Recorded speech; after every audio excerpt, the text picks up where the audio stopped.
दल बना आप पार्टी के रूप में केजरीवाल जी इसको लीड कर रहे थे। जी। उन्होंने बहुत सारी बातें दिल्ली के विषय में इस तरह की कही कि हम दिल्ली का कायाकल्प और बेहतर करेंगे, व्यवस्था परिवर्तन करेंगे, हम दिल्ली में जन लोकपाल लाएंगे, हम दिल्ली में सिटीजन चार्टर लागू करेंगे, दिल्ली में जीरो करप्शन होगा, हम 2 कमरे के मकान से अपनी सरकार चलाएंगे, हमें कोई बड़े गाड़ियाँ नहीं चाहिए, सिक्योरिटी नहीं चाहिए। सर मैं आपको अपना एक्सपीरियंस बताता हूँ। मैंने कम से कम 10-11 मोहल्ला क्लिनिक्स में विज़िट किया अभी 2-3 महीने पहले। जिस जगह मोहल्ला क्लिनिक है, मोहल्ला क्लिनिक के ठीक बगल में कचरे की जगह है। पूरा कचरा कूड़ा वहाँ पर 90% मोहल्ला क्लिनिक का यही हाल है और बगल में नहीं है, थोड़ी देर में उसमें भी भर जाता है, सुबह सुबह फिर उसको खाया जाता है। और कितने पेशेंट का आप रिकॉर्ड बता रहे हैं। मैं समझता हूँ कि दिल्ली में जो लीकर पॉल उसको आम जनमानस भी समझ रहा है कि वो भ्रष्ट है। अगर भ्रष्ट नहीं थी तो आपने तुरंत वापस क्यों ली जब केस रजिस्टर? लेकिन आपने तो जब कोरोना काल में पूरी दिल्ली त्राहिमाम कर रही थी, लोगों के नातेदार, रिश्तेदार, परिजन, मित्र दम तोड़ रहे थे। जब 10 साल 11 साल आप सत्ता में होते हैं तो आपकी चीज़ें तो दिखने लगती हैं ना। नेचुरली आप जो अगर आपने कोई हॉस्पिटल बनाया है सर तो लिखना चाहिए।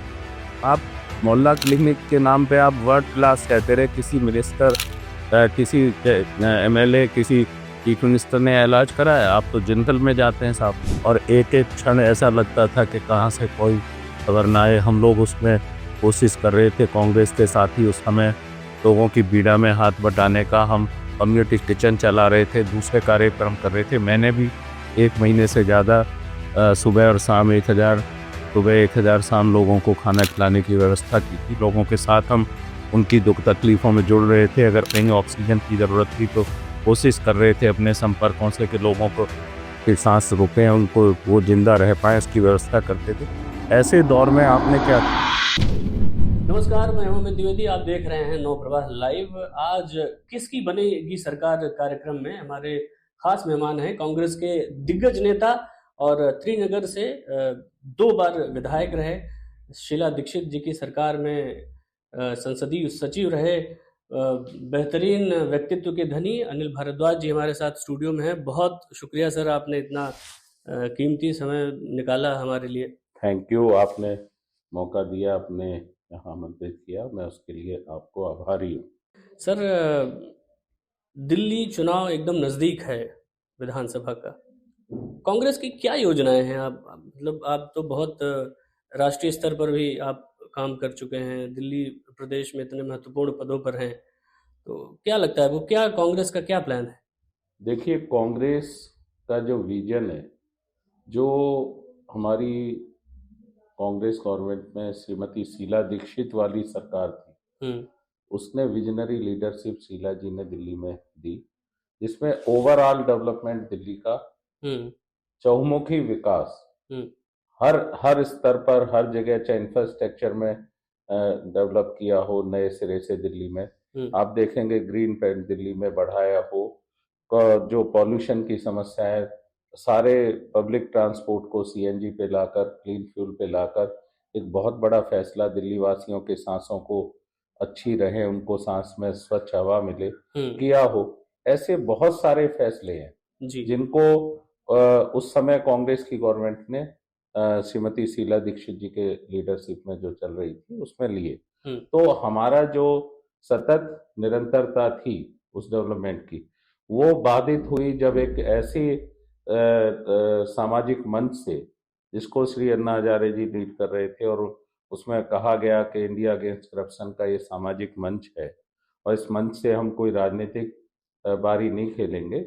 और सारे सिस्टम को हम्म। उन्होंने दिल्ली की सरकार को, केंद्र सरकार को, सबको एक तरफ से भ्रष्ट बताना शुरू किया। हम्म। और उसके बाद उस इंडिया अगेंस्ट करप्शन के मंच से राजनीतिक दल बना आप पार्टी के रूप में, केजरीवाल जी उसको लीड कर रहे थे। जी। उन्होंने बहुत सारी बातें दिल्ली के विषय में इस तरह की कही कि हम दिल्ली का कायाकल्प और बेहतर करेंगे, व्यवस्था परिवर्तन करेंगे, हम दिल्ली में जन लोकपाल लाएंगे, हम दिल्ली में सिटीजन चार्टर लागू करेंगे, दिल्ली में जीरो करप्शन होगा, हम 2 कमरे के मकान से अपनी सरकार चलाएंगे, हमें कोई बड़े गाड़ियां नहीं चाहिए, सिक्योरिटी नहीं चाहिए। तो लोगों को लगा हम्म। कि इनके इस सोच के पीछे कुछ अच्छी कोशिश होगी, अच्छी भावनाएं, तो लोगों ने उसको एक्सेप्ट किया और दिल्ली के लोगों ने सरकार बने। उन्होंने सबसे पहले कहा कि मैं बच्चों की कसम खाता हूं, दिल्ली में हम कांग्रेस का किसी तरह का समर्थन नहीं देंगे। लेकिन पहले ही मर्तबा सबसे पहले कांग्रेस के समर्थन से ही उनकी सरकार बनी 2013 के चुनाव के बाद। जी। और हमारे जो सोच थी, हमारे जो उस समय के एमएलए थे, उन्होंने बहुत स्पष्ट किया कि अगर कहीं कोई करप्शन है, आप बिल्कुल उसको तुरंत रोकिए, उस पे जो एक्शन बनता है वो करिए, जिसको जेल भेजना है भेजिए, हम आपके साथ। लेकिन 49 दिन की सरकार उन्होंने सिर्फ ये कहते हुए घेरी कि मैं दिल्ली की जनता से 2/3 मेजोरिटी मानता हूं, मुझे जन लोकपाल दिल्ली में लाना। अच्छा। लेकिन आज आप देखेंगे कि शायद 10 साल में वो जन लोकपाल शब्द ही उनकी डिक्शनरी से गायब हो। और जिन लोगों को उन्होंने अपने कैंडिडेट्स के तौर पे दिया, 70 कट्टर ईमानदार लोग बताए गए। मैं पूछना चाहता हूं उनसे, उनकी सरकार की व्यवस्था से, कि जिस कैबिनेट को आप भ्रष्ट बताते थे उसमें एक भी मेंबर, चाहे श्रीमती शीला दीक्षित हो जी, चाहे कोई भी हमारे कैबिनेट के कुलीग हो, कोई चार्जशीटेड भी आज तक नहीं हुआ। और इनके कैबिनेट से आप देख लीजिए कि लगभग 8-9 मेंबर या तो अरेस्ट हुए हैं, जेल गए हैं किसी न किसी भ्रष्टाचार के मुद्दे पे विशेषकर, और अलग अलग टाइम पे चार्जशीटेड भी हुए हैं, और बड़ी संख्या में एमएलए भी इनके इस तरह की स्थिति में, जेल की स्थिति में पहुंचे। तो आप दूसरों को भ्रष्ट बताते थे, आप सारी राजनीतिक व्यवस्था को भ्रष्ट बताते थे। आप तो कहते थे कि हम तो भ्रष्टाचार मुक्त शासन देंगे, वहां तो पूरी पारदर्शिता होगी। वहां हम स्वराज में आप लिखते हैं कि दिल्ली में जो सरकारी ठेके हैं शराब के, उसमें अफसर और राजनेता मिलकर भ्रष्टाचार करते हैं। हम भी 10 साल विधायक थे, हमने तो कोई एनओसी नहीं दी अपने क्षेत्र में। हमारे दिल्ली में उस सिस्टम में सरकारी ठेके थे, और दिल्ली में 61 कॉरपोरेशन ऐसी थी जिनमें एक भी लीकर शॉप नहीं थी।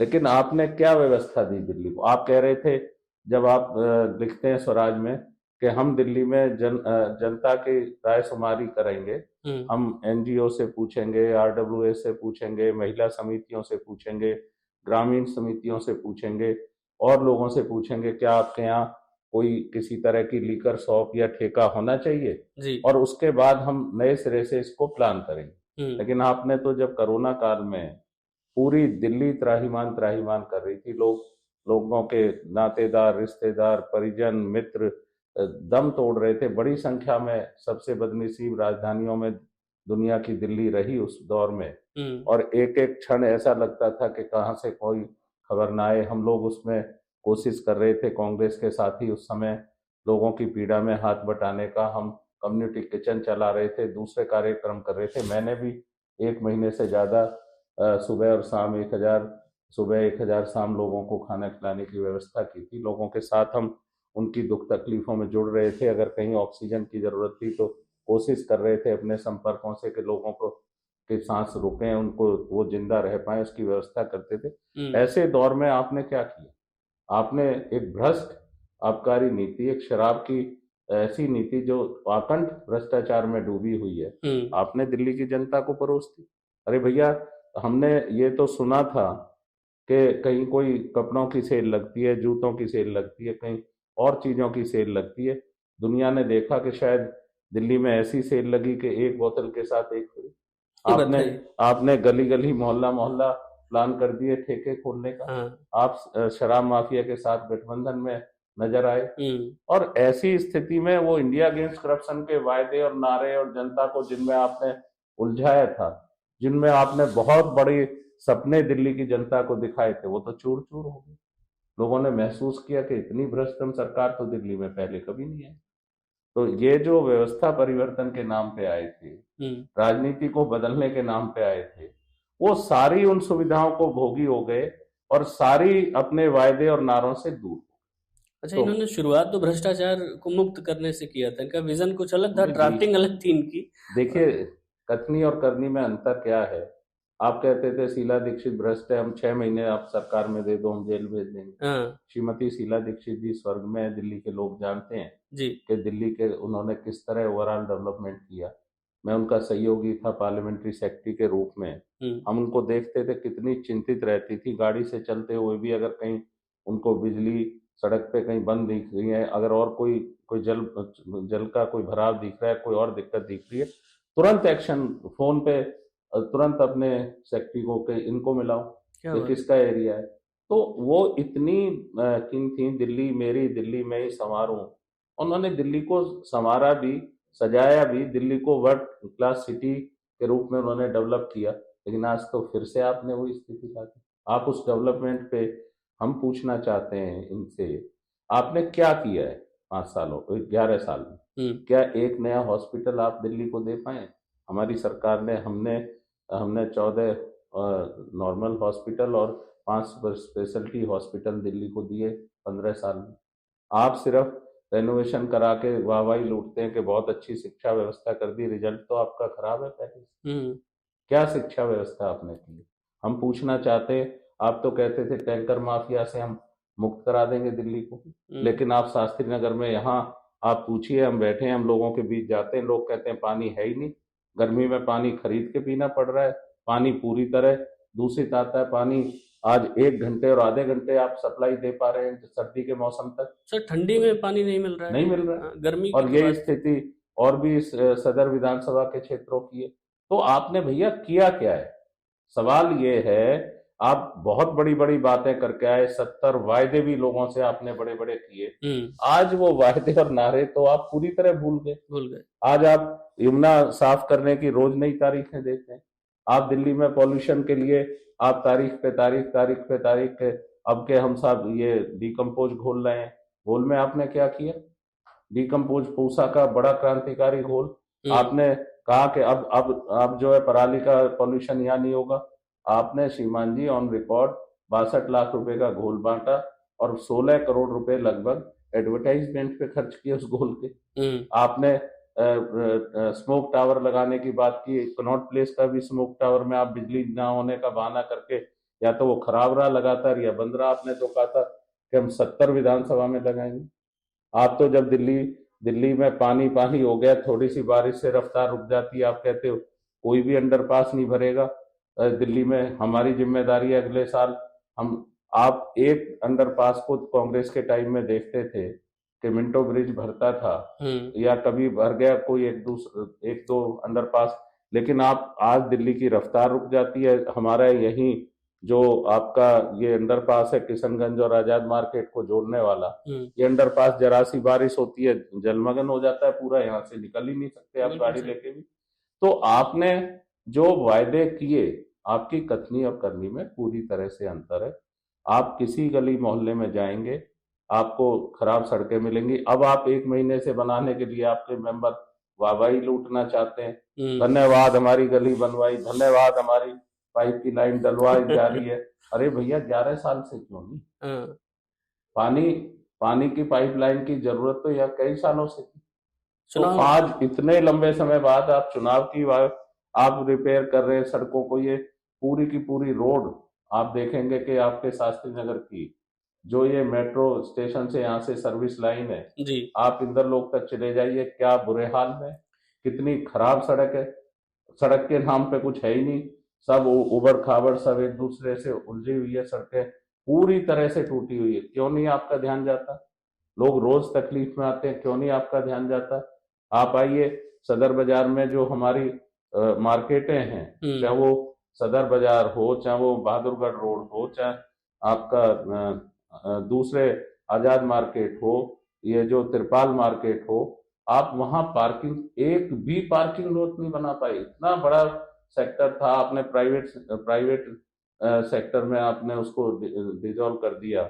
आप एक भी पार्किंग, मल्टी लेवल पार्किंग आप वहां नहीं दे पाए। इतनी खराब स्थिति में आज स्थिति। और आप कहते हैं, जब आप बात करते हैं कि हमने दिल्ली में जो है 24 घंटे बिजली दी है, जब हम आए थे तो 6 घंटे का पावर कट था। मैं चैलेंज करता हूँ इस सरकार को, इनके विधायक को, इनके मुख्यमंत्री को, जो भी डिपार्टमेंट के मिनिस्टर हो उनको, आए ऑन रिकॉर्ड हमें बताएं दिल्ली में शीला जी के टाइम में कौन सा पावर कट था। 24/7 अगर किसी ने किया था तो हमारी कांग्रेस की गवर्नमेंट ने किया था। हमने दिल्ली में इन्वर्टर और जनरेटर को पूरी तरह मुक्त किया था दिल्ली जी। और जिम्मेदारी से कह रहा हूं कि पहले जब 98 से पहले की स्थिति थी उसमें मुकदमे दर्ज होते थे, बिजली 8-8 घंटे 6-6 घंटे दिल्ली में नहीं आती थी और शीला जी ने सबसे बड़ा एक सहूलियत ये दी कि प्राइवेटाइजेशन करके डिस्कॉम के तहत उन कंपनियों को लाके पावर कट दिल्ली से बिल्कुल बंद किया। जिसके बाद आज आप कह रहे हैं कि जब मैंने सत्ता ली थी तब आप तो शुरुआत से ही आप गलत रास्ता लेते हैं, शुरुआत से ही आप लगातार असत्य बयानी करते हैं। ये डंके की चोट पे झूठ कैसे बोलते हैं? नहीं, आप देखिए, आप कहते हैं दिल्ली में हमने साहब पूरी बिजली और पानी मुफ्त कर रखा है, पहला शहर। अरे ये जिस तरह से वो कंडीशन अप्लाई होती है ना साहब, के नीचे छोटा सा लिख स्टार दिया लिखा जाता रहता है स्टार लगा के कि आपने कहा कि हम सब मुफ्त दे रहे हैं। हाँ। कितने यूनिट और कितने? दिल्ली में इंडस्ट्रियल बिजली शायद सबसे महंगी है देश में आज। जी। आप जो बिल 2 महीने में आता था हमारे टाइम में, आज 28 दिन में बिल आता है, 29 दिन में बिल आता है। और बिल के आप सरचार्ज और दूसरी चीजें जोड़ के देखिए कि जो 2 महीने में बिल आता था उतना आज उपभोक्ता को पहले देना पड़ रहा है। दिल्ली के उपभोक्ताओं से सही मायने पूछिए बिल लेके के पुराने बिल निकाल लें, चाहे वो आनंद पर्वत का इंडस्ट्रियल एरिया हो, चाहे वो दूसरे कमर्शियल या इंडस्ट्रियल छोटी जगह हो। आपने दिल्ली में पूरे लघु उद्योग को, कुटीर उद्योग को लगभग समाप्ति पे ला दिया, जो रोजगार का सबसे बड़ा रास्ता था दिल्ली में।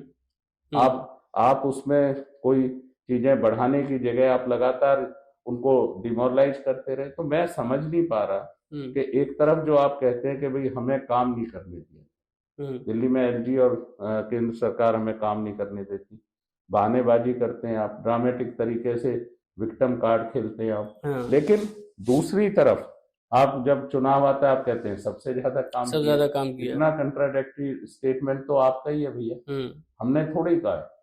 तो आपकी कथनी और करनी, चाहे वो विधायकों की हो चाहे मंत्री, वो सामने नजर आ रही है।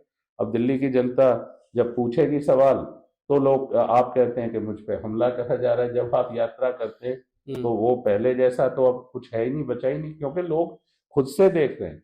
ऑटो रिक्शा वालों को आपने पहले क्या दिया भैया? अब आप ढूंढ रहे हैं कि जल्दी से घोषणाएं कर दें, घोषणाएं कर दें। उन घोषणाओं से, घोषणा तो आप 11 साल से पहले भी करते रहे।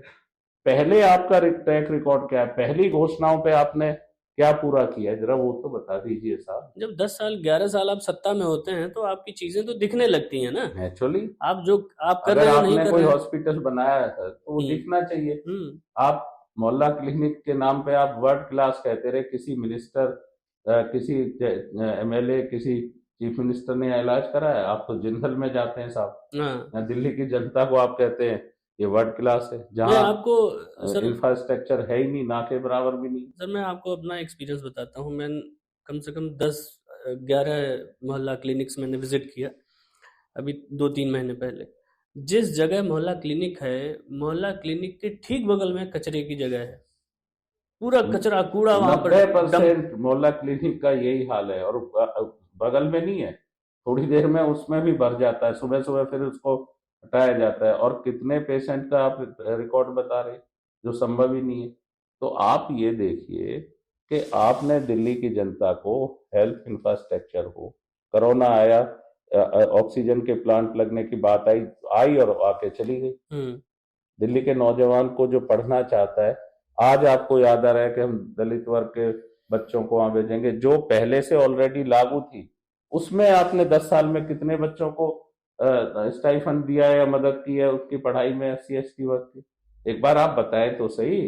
हम आपका रिकॉर्ड जानना चाहते हैं भैया, हम चाहते हैं सरकार बताए कि अब तक क्या किया है। अब नई घोषणाएं, आप सिर्फ वायदे, नारे, वही ट्रैक जो आपने सबसे पहले लिया था, ये चोर, ये चोर, ये चोर, सब चोर। बाद में आप माफी मांग लेते हैं कि मैंने तो मतलब किस मकसद से कह दिया। तो आज भी आप वही फिर से कर रहे हैं। वायदे वायदे वायदे वायदे। अच्छा, ये तो मौका ढूंढते हैं ना। आप देखिए, डॉक्टर अंबेडकर के बारे में जो बातचीत हुई संसद में, अगर वो नहीं होती तो ये योजना भी इनकी लागू नहीं होती। इनकी तो पहले से कोई प्लानिंग तो थी नहीं। नो, पहले पहले ऑलरेडी जो दिल्ली में है, आप कहते हैं हमारे टाइम में लाडली योजना थी, हम्म। हमारी सरकार ने व्यवस्था में दी थी। हम्म। हमने उन गरीब बच्चों को, विशेषकर बच्चियों के लिए दी थी, कि वो जब अपने बच्चों को अगर पैसे के अभाव में पढ़ाने में दिक्कत है, एजुकेशन 12वीं तक फ्री थी, कोई हम्म। इशू नहीं है। हम्म। लेकिन फिर भी वो माँ बाप उनसे छोटी उम्र में कुछ काम चाहते थे, बच्चे हेल्प बने। हम्म। लेकिन हमने ऐसी व्यवस्था दी कि जब वो बच्ची 12वीं का सर्टिफिकेट लेके निकले, हम्म। तो लगभग 1,10,000 से 1,18,000 तक पैसे उसको एक्स उसमें मिले। मिले तो अकाउंट में। उस बच्ची के माँ बाप उसको पढ़ाने के लिए आगे बढ़ने लगे। उससे हमारी दिल्ली की हजारों नहीं लाखों बच्चियों को लाभ हुआ, उनके पेरेंट्स को हिम्मत हुई कि हाँ, हमें स्कूल भेजना है बेटी को, इसे हम्म। पढ़ाना है। हम्म। ये योजना होती है, ये एक सोच होती है जिसके पीछे मानवीय दृष्टिकोण होता बिल्कुल। है। आज आप सिर्फ घोषणा इसलिए करते हैं कि वोट की सोच के साथ, मानवीय संवेदनाओं के साथ आप काम नहीं करते। दिल्ली में आपके जो हीट वेव आई, 32 लोगों ने जान गई, आपने क्या रेन बसेरों की हालत कर रखी है सर? आप बताएं ना कि हम एनएचआरसी पे गए थे, हम्म। मैंने खुद जाके मेमोरेंडम दिया था। अच्छा। आप एक बारिश आती है दिल्ली में, कई जाने चली जाती हैं, दिल्ली की रफ्तार रुक जाती। तो आपने आपने दिल्ली में किया क्या है, वो बताएं ना। हम्म। हर बार नई घोषणा है। भैया, जब से आप 10 साल से 11 साल से हो, तो किसने रोका था इन काम को करने? आप सदर बाजार से कांग्रेस के प्रत्याशी हैं। आप क्या योजनाएं हैं, क्या विजन है आपका कि किस तरीके से आप डेवलप करेंगे शास्त्री नगर को? देखिए, दिल्ली में जो आपने अगर शास्त्री नगर विशेष पे चर्चा की, हम्म। तो मैं कह सकता हूँ कि पानी यहाँ अभी सबसे, जो पेयजल है, स्वच्छ पेयजल मिले, टैप वाटर मिले, और उसकी सप्लाई रेगुलर हो, हम्म। उसकी सप्लाई 1 घंटे आधे घंटे की ना हो, हम्म। कम से कम 10 से 12 घंटे, और मैं तो चाहूंगा 24 घंटे हो। हमने हमने हमारे पुराने क्षेत्र में दिया था, पूरे उसमें 24 घंटे की सप्लाई आती थी। अच्छा। हाँ, और आप उस नागरिक को शास्त्री नगर में हम्म। 1 घंटे की सप्लाई दे रहे हैं। अगर वो किसी कारणवश वहां उस 1 घंटे के लिए नहीं है, हम्म। उसके कोई पारिवारिक परेशानी है, कहीं नौकरी पे, कहीं दूसरी जगह, तो उसको पानी नहीं मिलेगा, आप अपने जीवन यापन के लिए वो किस हालात में जाएगा? गर्मियों में गरीब लोगों ने, चाहे आनंद पर्वत का हिस्सा हो, ये सारे हमारे जो 10-12 पोलिंग बूथ हैं इंडस्ट्रियल एरिया के, या यहाँ का हिस्सा हो शास्त्री नगर का, इन सब में गरीब आदमी खरीद के पानी पी रहा था। जो हम्म। जो आरओ का जो पानी, उसको उसको लोग बॉटल करके बेचते हैं, कितनी तकलीफ है उस आदमी को, उसको क्या लाभ आप दे रहे हैं? हाँ, ये भी एक नई तरह का बिजनेस है, और ये यस। सिर्फ शास्त्री नगर नहीं, पूरे दिल्ली में यस। ये हाल है। हाँ। लोगों को भरोसा ही नहीं है कि टैप से, अब देखिए, नाले का पानी, इनकी खुद जो राज्यसभा के सदस्य हैं वो बोतल भर भर के लेके दिखाती लेके हैं। अगर बोतल लेके वो जाती हैं, हाँ। तो आप वहां उनके साथ हिंसक हो जाते हैं, आपकी हाँ। फैमिली है, आप लोग। जी। आपने उनकी गंभीरता नहीं देखी कि भाई ये पानी पानी अगर ऐसा है, जी। स्वाति मालीवाल जी का शायद आप जिक्र कर रहे हैं, जी। तो आप अपने ही दल के लोगों को जब सवाल पूछें, तो आप अनडेमोक्रेटिक वे में आ जाते हैं, हम्म। धमकाने में आ जाते हैं। तो आप वैसे आप लोकतंत्र के जिम्मेदार प्रहरी बनते हैं। मैं सवाल पूछना चाहता हूँ कि आपने सदर बाजार में एक पार्किंग आप डेवलप नहीं कर पाए, क्या सुविधा दी हमारे व्यापारी को? हम्म। अगर आप देखेंगे कि व्यापार अगर सबसे अच्छा चलता है, तो कांग्रेस के रीजन में चलता है, कांग्रेस के समय में चलता है। हम व्यापारियों से इधर उधर के टैक्स नहीं वसूलते, हम जी। लोगों को उनके घर मकान बनाने में छतें नहीं, लैंटर नहीं मिलती। ये हमारा रास्ता नहीं है कांग्रेस पार्टी का। तो हम्म। हमें, जो लोग हमें भ्रष्ट कहते थे, आज आज वो उंगली उन्हीं की तरफ। तो सवाल ये, आप एक लोकप्रिय नेता हैं कांग्रेस के, जन नायक कहा जा सकता है, क्योंकि जनता आपको बहुत प्यार करती है। तो जनता की अपेक्षाएं भी नो डाउट आपसे बहुत ज़्यादा हैं। तो आपने नहीं, कोई ऐसा प्लान किया है कि इस तरीके से हम चीज़ों को निकालेंगे? देखिए, हमने अभी जनता के बीच, जिसमें हम सदर बाजार में भी हम 2 दिन निकले, दिल्ली न्याय यात्रा के नाम से 1 महीने का न्याय यात्रा निकाली थी और हमारे अध्यक्ष देवेंद्र यादव जी की लीडरशिप में मैं उसका हिस्सा था। यहाँ भी 2 दिन वो यात्रा हम लेके गए और हमने दिल्ली की जनता को विशेषकर सदर बाजार के शास्त्री नगर और दूसरे हिस्से थे, इनमें हमने लोगों की तकलीफों को, परेशानियों को, दर्द को, पीड़ा को जाना, उनसे सुना और समझा क्या तकलीफ है और उस पर हमने भी अपना विजन डॉक्यूमेंट तैयार किया है। दिल्ली के लेवल पे हम उसे जारी करेंगे, लेकिन साथ साथ ही जो यहाँ की तकलीफ है उस पर मैंने अपनी तरफ से ध्यान दिया है कि हमें सबसे पहले पानी की उपलब्धता करानी है। पार्किंग यहाँ बहुत ज़रूरी है सदर क्षेत्र में, और बल्कि यहाँ भी इस हिस्से में भी आप देखेंगे कि सारी उबड़ खाबड़ जो सर्विस लेन है वो भी सब भरी रहती हैं। पार्किंग के लिए लोगों में मारपीट तक हो जाती है। तो ऐसी स्थिति में, क्योंकि आप देखेंगे जो अंडरपास, जो भी इंफ्रास्ट्रक्चर है, आप अगर स्वास्थ्य क्षेत्र में देखें तो डिस्पेंसरी अभी नहीं कोई बनी है, अभी कोई नया हॉस्पिटल नहीं बना है, अभी लोगों के दुख दर्द तकलीफ में साझा होने की कोशिश इस सरकार ने नहीं की है। सिर्फ वोट कैचिंग अप्रोच है, सिर्फ वोट दे जाएं लुभावनी घोषणाओं पे इस तरह का जाल बुन दिया जाता है। अब आप यहाँ घोषणाएं कर रहे हैं अब नए सिरे से, तो भाई पहले क्यों नहीं कर दी ये चीजें पूरी? आपने पंजाब में आप महिलाओं को 1,000 रुपए देने की बात करी है, वहां तो आप अब तक नहीं दे पाए। दिल्ली के आप अगर सरकार की घोषणा है, आपने 2100 रुपए की घोषणा की, वो घोषणा मात्र सिर्फ और सिर्फ चुनाव जीतने की कोशिश है, क्योंकि अब आप डिफेम हो रहे हैं, आपके लोगों के आपने टिकटें भी बड़ी संख्या में बदली हैं। आप कहीं ना कहीं ये महसूस कर रहे हैं कि अपना जनाधार आप पार्टी खो रही है दिल्ली में, तो आपने नई घोषणाएं करनी शुरू कर दी। आप कैसे, आपने कोई कैलकुलेशन नहीं, अगर सरकारी घोषणाएं है तो उसका एक पार्टी विशेष के लोग, आप पार्टी के लोग फॉर्म भरवा रहे हैं, उनके कार्यकर्ता कोई फॉर्म लिए घूम रहे। अरे भैया, ये तो अगर सरकारी घोषणा है तो सरकार के कर्मचारी या डिपार्टमेंट भरवाएगा ना फॉर्म। आप बताइए किस डिपार्टमेंट के तहत आप कर रहे हैं? आप सीधे तौर पे वोटर से उसका डाटा इकट्ठा कर रहे हैं, उसको झूठी एश्योरेंस दे रहे हैं गलत सोच के साथ कि हमारी सरकार, मैं मुख्यमंत्री बनूं या हमारी सरकार आएगी तो हम करेंगे। अभी तक आपकी सरकार थी, आज तक आपने क्या किया है? क्या किया? आप ये जानकारी जो आप जुटा रहे हैं सिर्फ वोटर के डेटा को लेके, उनसे आप पॉलिटिकल वोट के लिए अप्रोच करोगे, साहब हमारी सरकार बनवा दीजिए। आपने तो ये भी कहा था कि दिल्ली में आप हमें, सारा एमसीडी भ्रष्ट है, एमसीडी की जनता से मैं अपील करूंगा कि हमें एमसीडी में शासन दें। अब एमसीडी में आपको शासन दिए 2 साल हो गए, कूड़े के ढेर खत्म हुए दिल्ली में? आप शास्त्री नगर और सदर क्षेत्र में ही जहां जहां जाएंगे, जगह जगह जो आपको ये कूड़े कचरा पड़ा मिल रहा है, जिस तरह का बुरा हाल है, कहीं सीवर जाम है, कहीं दूसरी समस्या, जगह जगह आपको ये मिल रहा है। तो आपने अब एमसीडी में आने के बाद क्या किया? आपके पार्षदों का काम आपको जानकारी में हुआ? तो हम ये पूछना चाहते हैं कि आप जनता से मांगते ही मांगते हैं, और जब चुन देती है जनता तो आप अपने अधिकारों की लड़ाई लड़ते रहते हैं, कभी एलजी से, कभी केंद्र सरकार से। भैया, जनहित जन कल्याण कहाँ छूट गया? बिल्कुल सही बात। आपने जनता के प्रति, आपको जनता ने वोट दिया है, जनता जनार्दन के अपेक्षाओं पे तो आप काम नहीं कर रहे। आप अपने अधिकारों का लगातार मुझे ये चाहिए, ये।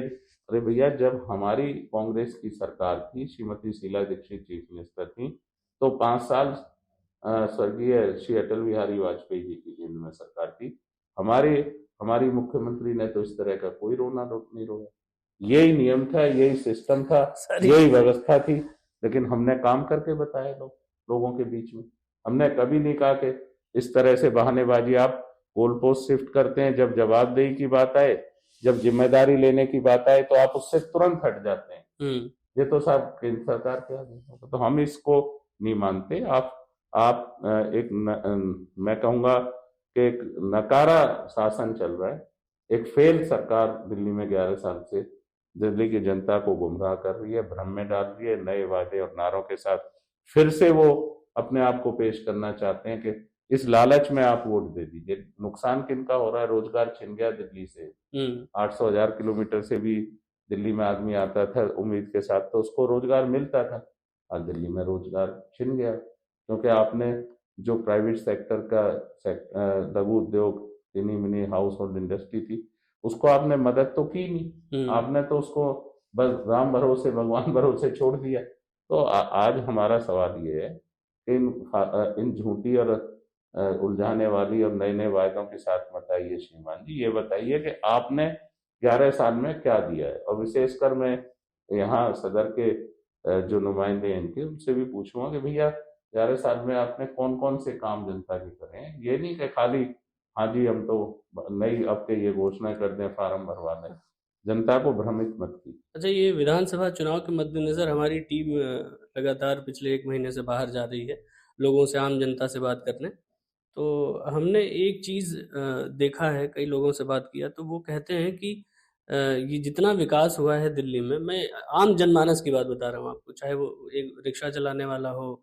या रेडी पटरी पर काम करने वाला आदमी हो, वो यही कहते हैं कि जितना डेवलपमेंट हुआ है वो शीला जी के समय में हुआ था। आपके मतलब आप कांग्रेस के इतने बड़े नेता हैं, आप शासन में रहे, आपने सारी चीज़ों को बहुत नज़दीक से देखा है। शीला जी के गवर्नमेंट के बारे में आपकी क्या राय है? एक देखिए हम तो उसके हिस्सा थे, लेकिन मैं दो चीजें आपसे कह सकता हूँ। कोई भी ऐसा सेक्टर नहीं था जिसमें हमने दिल्ली को आगे बढ़ाने का काम नहीं किया। हुँ, सैकड़ों फ्लाईओवर, 18-19 बढ़िया फैसिलिटीज के साथ नए हॉस्पिटल, 5 नई यूनिवर्सिटियां दिल्ली के बच्चों के लिए, हुँ, स्किल डेवलपमेंट के लिए सेंटर, नीचे छोटे बच्चियों को पढ़ाने के प्रोत्साहन के लिए हमने लाडली योजना, और ऐसे मानवीय सोच के साथ, मानवीय दृष्टिकोण के साथ दिल्ली का ओवरऑल विकास किया। दिल्ली को पॉल्यूशन की मार से बचाने के लिए पब्लिक ट्रांसपोर्ट को हमने सीएनजी पर, क्लीन फ्यूल पे ले गए। दिल्ली में मेट्रो का विस्तार किया जिसका सबको लाभ मिल रहा है। हुँ, और आज भी लोग, आपने ठीक कहा है, मैं इस बात से सहमत हूँ। हम भी जब लोगों से बात करते हैं तो कहते हैं जी आपके टाइम में ही काम हुए, आपके ही टाइम में डेवलपमेंट हुआ। आज वो डेवलपमेंट तो सब रुक गया है, सिर्फ वोट की राजनीति हो रही है जो जो किसी भी तरीके से सही नहीं है। ये वो इनका पूरा एजेंडा है, जो फ़ोकस है वो सिर्फ़ वोट लेना है, सिर्फ और सिर्फ सिर्फ सरकार बनाना है। बस। एक बार सरकार बना लिया फिर उसके उसके बाद आप देख लीजिए कि जनता के साथ आप जो है यहाँ शराब की दुकानें मोहल्ला मोहल्ला खोलने की आप बात कर रहे हैं, हुँ, आपकी सोच और नीयत और नीति पता लगती है कहाँ है। आपने कभी आपने ये सोचा कि दिल्ली के नौजवान को रोजगार मिले? उसके लिए तो आपने कोई योजना नहीं बनाई। अच्छा, जब सिक्योरिटी की बात आती है तो कहते हैं कि एलजी हमको काम नहीं कर दे रहे हैं, केंद्र सरकार। पंजाब में भी तो इनकी सरकार है, वहाँ तो आए दिन कुछ न कुछ क्राइम होता रहता है। देखिए गुरुद्वारे तक नहीं सुरक्षित हैं। नहीं देखिए, ये बहानेबाजी है।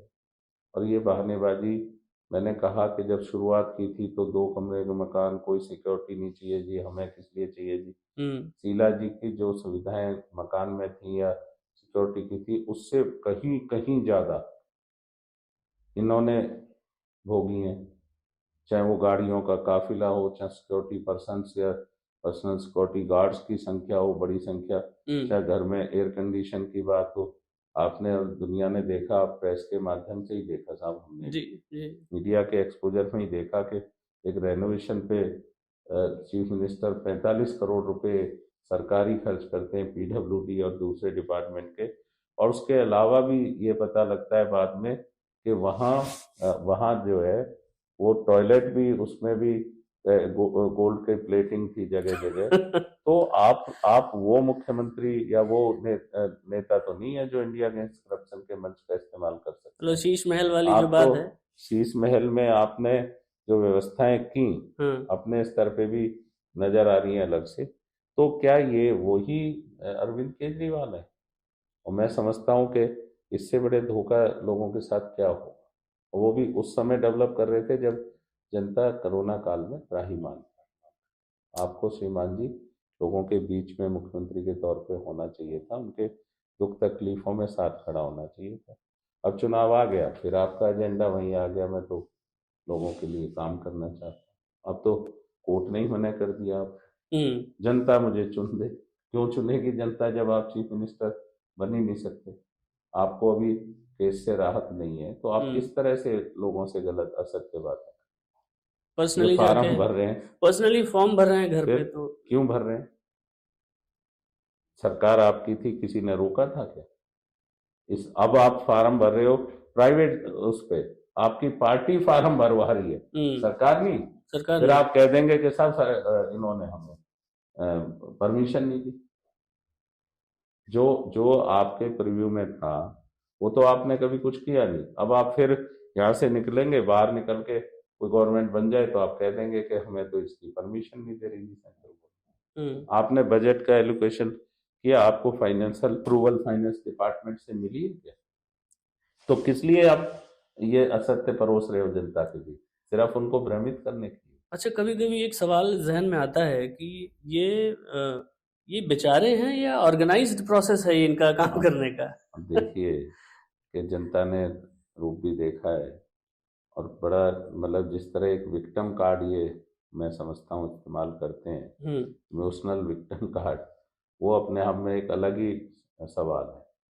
आप जो है 26 जनवरी पे आपकी तस्वीर आती है कि आप खुले सैंडल में जुराब पहन के खड़े हैं, ओवर साइज शर्ट पहन के खड़े हैं। आप चीफ मिनिस्टर हैं, इनकम टैक्स के ऑफिसर रहे हैं, आपके आपकी वाइफ भी इनकम टैक्स की ऑफिसर रही हैं। अब उन्होंने अपना वो लिया BRS ले लिया। BRS, लेकिन आप पे क्या इस तरह से रहने के दिखाने के अलावा क्या है?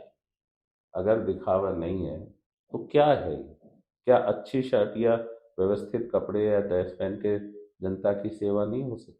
अच्छा, दूसरे लोग जब अच्छा कपड़ा मैं पहनते हैं तो ये उसका स्क्रीनशॉट लेते हैं और मैं डालते हैं कि मैं ये इस ब्रांड का इतना महंगा है। मैं जानना चाहता हूँ कि कपड़े से क्या मतलब सेवा का क्या संबंध? अगर कोई नीट एंड क्लीन रह रहा है, साफ सुथरा रह रहा है, अच्छा कपड़ा पहन रहा है, तो उससे उससे क्या वो सेवादार नहीं हो सकता? मतलब खाली अव्यवस्थित दिखने से तो दिखावा नजर आता है। अगर आप अच्छे रह के काम नहीं करते हो तो आप अव्यवस्थित अपने आप को दिखा के, आप अनऑर्गेनाइज, आपने टी शर्ट पहनी हुई है, ये इससे मतलब क्या क्या मैसेज? आप सिर्फ ये कहना चाहते हो कि मैं साहब देखिए मैं तो आम आदमी हूँ, लेकिन जब घर का पता निकलता है तो वो आम आदमी वाला घर तो नहीं नजर आया। जो अंदर की चीजें, इतना लग्जरियस घर तो किसी का नहीं था। आपकी जो सिक्योरिटी जो आप कहते थे चाहिए ही नहीं, वो तो इतनी ज्यादा है, शीला दीक्षित से तो जस्ट 1.5 गुना 2 गुना है। अच्छा, ये जितने लोगों को गाली देते थे वो सारे लोग जो हैं वो इनकी सरकार आने के बाद उन पर कोई चर्चा नहीं होती थी। सब पानी पी पी के गाली दिया इन्होंने अन्ना हजारे के मंच पे। मैंने कहा कि जिन लोगों को इन्होंने जिस तरह से पॉलिटिकली टारगेटेड किया, हिट एंड रन वाला जो फार्मूला अपनाया, सरकार आने के बाद तो माफी मांगते रहे क्या? अगर आप सही थे, सिर्फ आपने सरकार बनाने के लिए सब पे करप्शन चिपका दिया। आप ही लोगों को लगा ये बड़े अच्छे इंसान है, बाकी तो सब भ्रष्ट है। पर अब तो पता लग रहा है ना। अच्छा, ये पहले आरोप लगा देते हैं, फिर उसके बाद ये आधिकारिक रूप से माफी मांग लेते हैं कि हमसे गलती हो गई। कितने केसों में हुआ? अरुण जेटली जैसे, अरुण जेटली का केस था, सिब्बल साहब का था, शीला दीक्षित जी शीला का जी था, का। सब लोग काफी लोगों को इन्होंने। तो जो इनका तरीका है वो बदलने की जगह मुझे लगता है कि ये उस पर इसलिए अडिग है कि वोट चाहिए, सिंपैथी चाहिए। मैं तो साहब काम क्यों नहीं करा, सब करने ही नहीं दे रहे। अच्छा, इनके भ्रष्टाचार पे हम बात करेंगे। एक छोटा सा सवाल आपसे मैं पूछना चाहता हूँ कि आप जिस इलाके से विधानसभा का चुनाव लड़ रहे हैं, यहाँ पर शीला जी का जो विकास है उसको आप किस तरीके से देखते हैं? नहीं देखिए, जो शीला जी के टाइम में जब भी लोगों की जो ज़रूरतें रहीं, उसके अनुसार शीला जी के टाइम में जो डेवलपमेंट के काम हुए, आप एक तरफ से निकल जाइए, आपको वहाँ मिलेंगे। लेकिन 11 साल के इनके शासन में ना तो चाहे वो किसी बारात घर या कम्युनिटी सेंटर का या दूसरी जगह का, अंडरपास का, ओवरब्रिज का आपको मेंटेनेंस नहीं मिलेगी, क्योंकि आपने उसके लिए सोच ही नहीं बनाई। जनता की सुविधाओं को अगर आप देखेंगे डेवलपमेंट को, तो ये उसी समय का मिलेगा जब यहाँ हमारी सरकार थी, हमारा कांग्रेस के विधायक। तो आज आज तो वो खो गया है विकास। आपके तो एजेंडे पे ही नहीं है वो सब्जेक्ट। आप तो सिर्फ अब इमोशनल और विक्टिम गारंटियां बांटते फिरेंगे, और फिर जब कह देंगे साहब ये सरकार करने नहीं दे रही। आज आप किस अथॉरिटी से आपने ये घोषणाएं की हैं कि जब सरकार की तरफ से आपने कोई फाइनेंशियल अप्रूवल आपको नहीं हुई, कोई अधिकृत आपका जिम्मेदारी नहीं, आप उसमें फिर तो डिपार्टमेंट की है या आप पार्टी देगी ये पैसे, ये मैं जानना। ये सैलरी नहीं दे पा रहे हैं। तो जिन लोगों को आपने आते ही आप कहते थे कि हम तो रेगुलराइज कर देंगे, वो डीटीसी वाले हों, वो हमारे गेस्ट टीचर हों, हमारे पैरामेडिकल स्टाफ के लोग हों दिल्ली के, उन सबको आपने कितने सालों साल आंदोलन करते रहे। आपके गेस्ट टीचर आपके दरवाजे पर, उस समय मनीष सिसोदिया के दरवाजे पर, बाद में आतिशी जगह, सब पे उन्होंने टक्कर मारी। क्या रिजल्ट रहा है? तो मैं समझता हूँ कि ये सरकार सिर्फ वोट की राजनीति। भ्रष्टाचार की बात करें, क्योंकि आम आदमी पार्टी भ्रष्टाचार को लेकर एक राजनीतिक दल बना, और अभी लगभग 11 साल के बाद उसी भ्रष्टाचार की वजह से चर्चा में रहती है। वो चाहे वो नेशनल टेलीविज़न की बात हो, डिजिटल मीडियम पे हो, हर जगह इनके भ्रष्टाचार की चर्चा है। अच्छा, इस पर और ज़्यादा ये चीज़ें बलवती तब हो जाती हैं जब ये जेल चले जाते हैं। इनके बड़े नेता जो हैं, जितने शीर्ष के नेता हैं, वो सारे जेल चले जाते हैं। फिर ये कहते हैं कि हमारे ऊपर ज़बरदस्ती इन लोगों ने चार्जेस लगाए। आप की क्या मतलब, आप क्या सोचते नहीं, हैं कि क्या है ये? मैं समझता हूँ कि दिल्ली में जो लीकर पॉलिसी है हुँ, उसको आम जनमानस भी समझ रहा है कि वो भ्रष्ट है। हुँ, अगर भ्रष्ट नहीं थी तो आपने तुरंत वापस क्यों ली जब केस रजिस्टर्ड हुई? हुँ, अगर वो दिल्ली की जनता के हित में थी तो आपने उसको जारी रखना चाहिए था। आपको बोल्डली कहना चाहिए था कि हाँ साहब ये तो बिल्कुल ठीक बिल्कुल। है और हम हुँ, इसके साथ खड़े हैं। हुँ, आप क्यों भागे एकदम? हाँ, क्योंकि भ्रष्ट थी, आपने उसमें भ्रष्टाचार किया है, सब लोग जानते हैं। आप चार्जशीट की बात करते थे, अब एलजी की भी 2 दिन पहले उस चार्जशीट की अप्रूवल मिल गई है। हुँ, तो मुझे लगता है ईडी वो चार्जशीट डाल रही है, हुँ, जैसा जानकारी अखबारों के माध्यम से, मीडिया के जी, जी। माध्यम से आई है।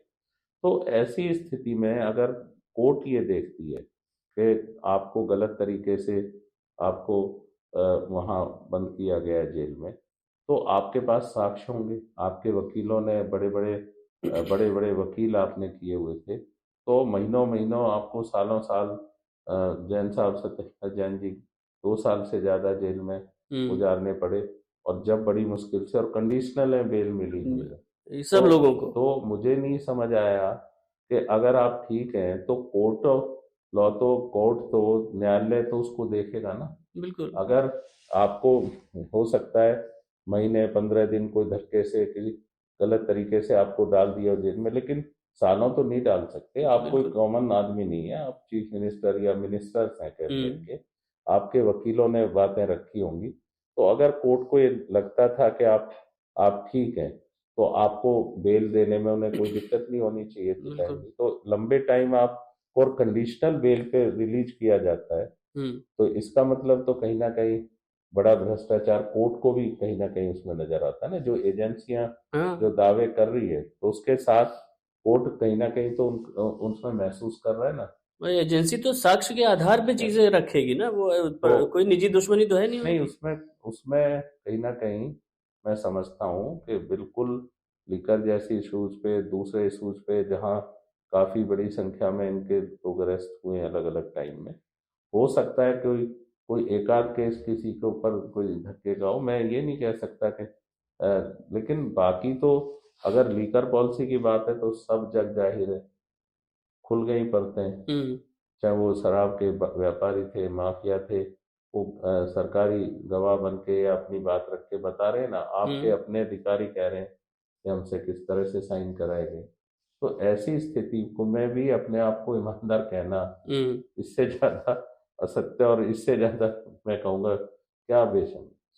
अच्छा, ये फ़ोटोज़ जारी करते हैं, उसमें सारे जो बड़े-बड़े इनके नेता हैं, सबका वो लिखते हैं कि किसने कितनी पढ़ाई की है, और ये प्रयास करते हैं ये जितने भी प्रिंट मीडिया के माध्यम से ये अपनी चीज़ों को सर्कुलेट करते हैं, कोशिश करते हैं कि इनकी जो छवि है वो फिर से रिवाइज हो जाए। आपको क्या लगता है कि ये क्या दिल्ली फिर से इनकी इनकी बातों में आ जाएगी? नहीं, मुझे लगता है हमने जो दिल्ली न्याय यात्रा की थी, हुँ, लोग बहुत इस सरकार से दुखी हैं, परेशान हैं, पीड़ित महसूस करते हैं, इससे कहीं न कहीं छला हुआ महसूस करते हैं।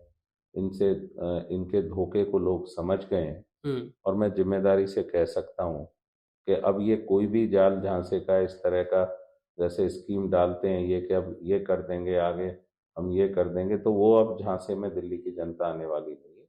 ये नकाब उतर गया है ईमानदारी का और लोगों के अच्छे रहनुमा होने का इनके चेहरों से। तो मुझे लगता है कि दिल्ली की जनता अब जो ये चुनाव सामने है इसमें पूरी तरह हुँ। इस दिल्ली की सरकार और इस पार्टी को, आप पार्टी को नकार रही है। आपके नेतृत्व की चर्चा एक बार कर लें हम। राहुल जी के बारे में, उनके नेतृत्व के बारे में आपका क्या मानना है? नहीं, राहुल जी एक ऐसे मैं समझता हूँ कि बेबाकी से और मजबूती से रखने वाले एक ऐसे सच्चे राजनेता हैं जिन्होंने एक रास्ता दिया, देश और दुनिया को बताया हुँ, कि कोई राजनेता 4000 किलोमीटर किसी भी मौसम की परवाह करे बिना लोगों की दुख तकलीफों को जानने के लिए, उनके जीवन को समझने के लिए, उन किस तरह का उनका जीवन है, ग्रामीण क्षेत्र हों, दूसरे हिस्से हों, कन्याकुमारी से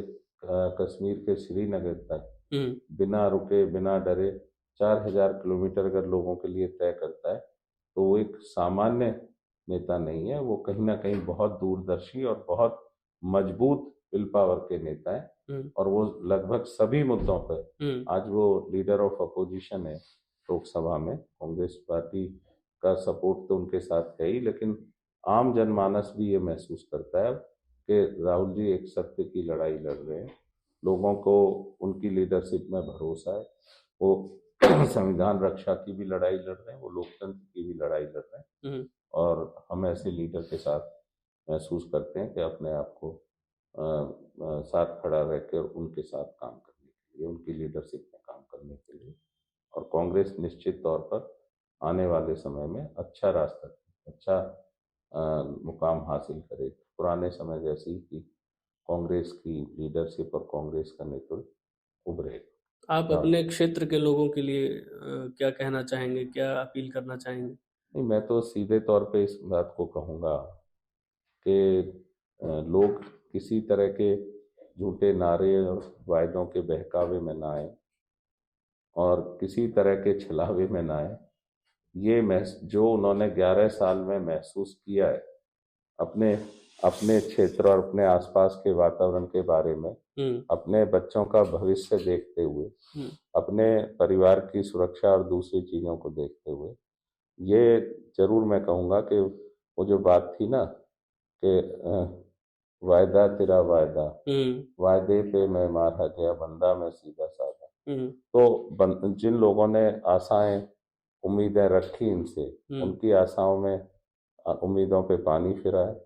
उनके सपनों में रंग भरने की जगह उनके सपने को इस सरकार ने चकनाचूर किया है। हुँ, तो मुझे नहीं लगता कि अब कोई चीज़ सामने आने से रह गई है, इसलिए जनता इनको नकारेगी और मैं क्षेत्र की हमारे सदर विधानसभा के हमारे सम्मानित मतदाताओं से, नागरिकों से भी मैं ये ज़रूर अपील करूँगा कि ऐसे भ्रमित करने वाले, आपको बार बार धोखा देने वाले, वायदा खिलाफी करने वाले दलों से हुँ, अपना दूर हटिए हुँ, और कहीं न कहीं वही विश्वसनीयता के साथ, उसी ऊर्जा और नेतृत्व के साथ जिस तरह 15 साल दिल्ली में पहले हमने विकास किया था, इस क्षेत्र में भी हमारे नुमाइंदे के तौर पे विधायक जी ने अपनी ज़िम्मेदारी निभाई थी।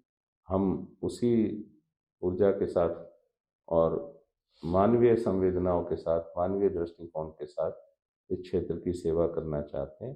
कांग्रेस पार्टी को आप अपना भरोसा दीजिए, अपना मतदान उनके पक्ष में कीजिए, जिससे एक अच्छा सुशासन, एक अच्छा पारदर्शी शासन जो पहले भी था, मैंने कहा कि कैबिनेट का कोई कुलीग हमारा या हमारी मुख्यमंत्री, कोई भी 15 साल का जो शासन था कभी 4 से 3 नहीं हुई। तो असली जो आपका स्वच्छता है, आपकी जो ईमानदारी है, तब पता लगती है जब आप 15 साल के शासन के बाद भी बेदाग हैं। बेदाग तो उसी में आप फिर से भरोसा जताइए और मैं उसी पार्टी का नुमाइंदा हूँ, उसी सरकार के हिस्सा थे और उसी तरह का अच्छा डेवलपमेंट हम सदर क्षेत्र में और विशेषकर जहाँ हम बात कर रहे हैं आज शास्त्री नगर में आगे भी करेंगे और लोगों के साथ मिलकर उनकी दुख तकलीफों को सही करेंगे, उसको निजात दिलाएंगे, उसका समाधान। आपने बड़ी बेबाकी से अपने सारे सवालों के जवाब दिए। आपको बहुत सारी शुभकामनाएं। धन्यवाद, आपका आभार। तो किसकी बनेगी सरकार में आज हमारे साथ थे कांग्रेस पार्टी के दिग्गज नेता और 2 बार से इस इलाके में रहे विधायक अनिल भारद्वाज जी। देखते रहिए नौ प्रवाह लाइव। नमस्कार।